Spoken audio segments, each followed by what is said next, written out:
Hello everybody, in this tutorial I'll show you how to make the disassembly table in Windrose.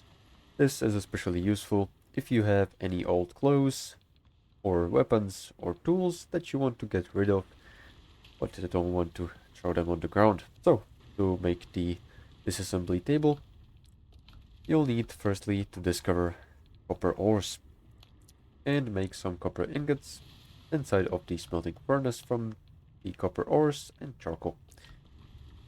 Secondly, you'll need some clay, which is mostly found near the line where the sand meets grass, right around here.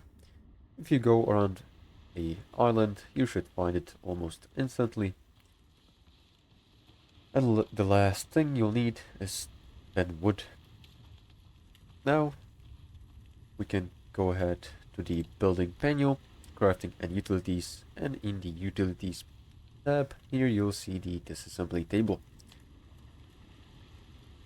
You can go ahead and place it down, and here you'll see all of the equipment in your inventory. And as you can see, here is a warning which is saying that all of the disassembled items are going to be only first ingredients that you've put into them, that they are not going to take into account the upgrades that you made into the item. So you can just click an item that you want to destroy, disassemble, and click confirm.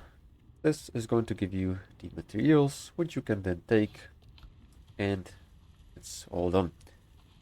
So this is pretty much all how to make the disassembly table in Windrose. Thank you for watching. Make sure to like and subscribe if you found this helpful, and see you in the next one.